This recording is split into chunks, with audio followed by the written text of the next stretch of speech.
And that, as I say, was the preservation of life. And at that point, there was no help coming. We were the help. Armed police were coming, but there were 10, 15 minutes away, and that's far too long in that situation. And it's not the fault of my colleagues, it's just the way it played out on that morning. And so, yeah, it was just a case of doing what I thought needed to be done. It was a decision. Do we contain the defendant or do we confront? And that was a decision that needed to be made quickly.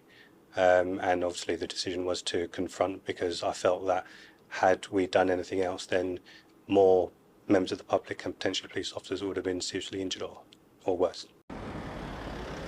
Sir Mark Rowley, the head of the Metropolitan Police, praised the extraordinary bravery of the officers who responded to the actions of Marcus Monzo on the 30th of April last year. Last week, Monzo was jailed for life with a minimum term of 40 years after being found guilty of 14-year-old Daniel Angerin's murder. 3 charges of attempted murder, aggravated burglary and possession of a bladed article relating to a kitchen knife.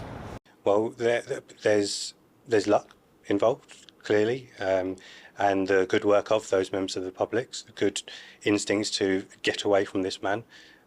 We saw footage of someone who had just been hit by a van and was still able to recognise the danger he was in. We saw heroics from Henry in his bedroom, saving his wife, and undoubtedly the actions of the initial responding officers. We've got Yaz and Cameron King. What they did doesn't surprise me. They do it every day. There's nothing new about what they did. We chase people with knives, we chase people with firearms, we chase people with offensive weapons. So they were there to do what they do every day. So it was no surprise, but what they did undoubtedly saved the further loss of life. I'm proud of them every day. I'm proud of them every day, and I'm as I say, they needed no supervision nor direction to chase down a man with a sword, and that should speak volumes.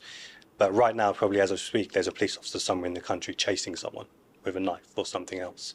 So every day when I stand in front of them in parade, I'm proud of them. Probably don't tell them enough, but that's my personality. I'm very proud of them.